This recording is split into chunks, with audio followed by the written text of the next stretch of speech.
Pies unfurled their 2023 Premiership flag, while the Swans unfurled a 2024 flag that said, "F you." Sources tell me that emergency copies of the 2009 movie The Hangover are being given to Pies players and staff as we speak.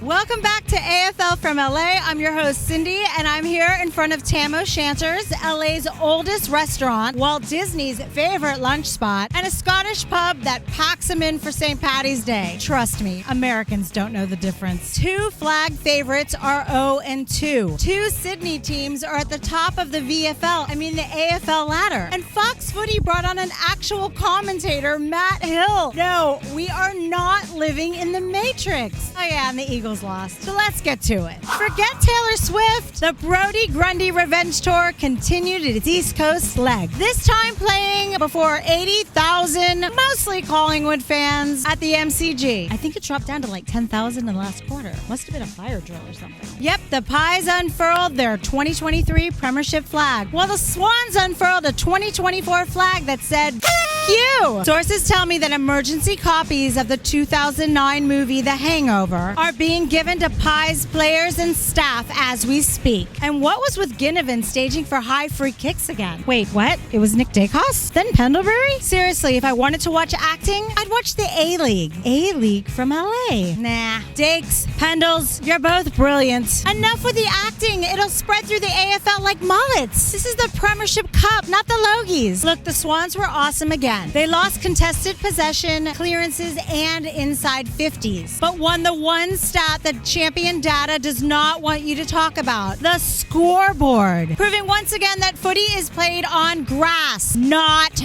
paper. The Pies go 0-2 with a big away game next week against the Saints at Marvel. Wait, what is it? They're playing at the G? But the Saints play home games at Marvel. What? The Pies play 4 away games at the G this year? Great to see the new leadership at the AFL. Bossy's Blues are building a reputation as the kings of clutch. Wait, weren't they the kings of comebacks last week? The Baggers' last 6 wins have been by 6 points or less, which is giving everyone, block your ears, Blues fans, total Collingwood vibes. That's right, after beating the Premiership favorites Brisbane at the Gabba last week, Blues fans rejoice, saying this is our year, as they held on to beat a bottom 6 side coming off a 5-day break with 3 players down by a single kick. Look, the Tigers may have lost this one, but the real loser of the game, Channel 7. What's with all the injury porn? Ultra zoom close-ups of knee ligament snapping? Ultra zoom close-ups of boots breaking Charlie Curno's adorable face? Bad Grimes. If I wanted blood and guts, I'd be watching Game of Thrones. Last week I said I'm a believer in the Blues, and I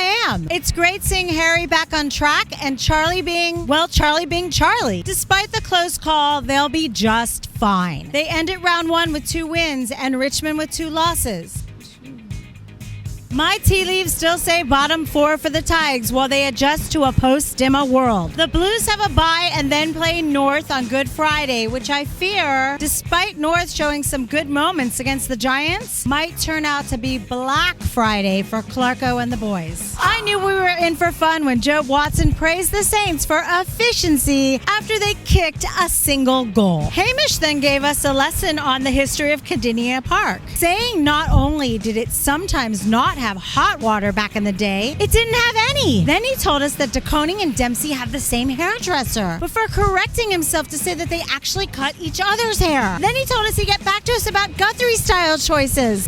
Saturday night footy. Geelong versus the Saints. 6 commentators, 2 of which were former Cats. Joel Selwood still referring to Geelong as we. Wouldn't it be great if AI could give us replicas of Bruce McAvaney and Dennis Cometti? Matt Hill was a pretty good start, though. And I'm guessing the umpires were not sticking around in Geelong after the game for drinks. Questionable calls, bad bounces, score reviews for obvious posters. But the howler of them all, NFL? Shoegate. Yeah, Brian Myers tossed Marshall's boot. What was he supposed to do? Leave it there for someone to roll an ankle on? The loss makes it 12 straight losses for the Saints at Cindye Park. They looked sharp at times and got within a point. But if they keep serving up measly inside 50 counts, Ross the Boss isn't going anywhere in September. The Cats? Well, the good old boys just keep on kicking. They've got the Crows at Adelaide next week and then the Hawks at the G. Not sure if they play finals this year, but as long as kittens like Cameron and Danger keep bringing it, so cute. Saturday nights at the Cattery are all right with me. Just wish we could keep Job at home. And if you're enjoying the channel, don't forget to hit that subscribe button and maybe even say good day in the comments. Up at the Gold Coast, it really looked like one team was match ready and the other one not so much. It's kind of like, I don't know, like one team was playing their very first game of the year and the other team was already up and running. Gee, I wonder why that could be, AFL. As torrential rain started to flood Carrara, Alistair Lynch said, conditions are gonna be pretty hard from here on in. Genius! Although I think he might have been referring to a cyclone called Matty Rao. The grass connoisseur notched up 20 contested, 10 tackles and 9 clearances, leaving the Crows with a serious case of 1 goal and a half disease. That's their second lowest halftime score ever. Yep, the Crows were gonna need a bigger boat. And halfway through the last, it arrived when Rochelle and Rankin decided to show up, slamming on 5 goals between them. But alas, the Crows couldn't steal the Blues' crown as comeback kings, falling short by a kick to take their away winning record to just 21% under Matty Nix. Ouch. Dimma, on the other hand, takes his season to 2-0. Just the 4th time he's done that in his career. So glad to see that burnout went away. The Crows have the Cats next week in Adelaide, while the Suns travel to Marvel to face Marcus Bontempelli. I mean the Bulldogs. Not sure how far either team will go this year, but I think it's safe to say if you want to play finals, disappearing for quarters at a time is not gonna cut it.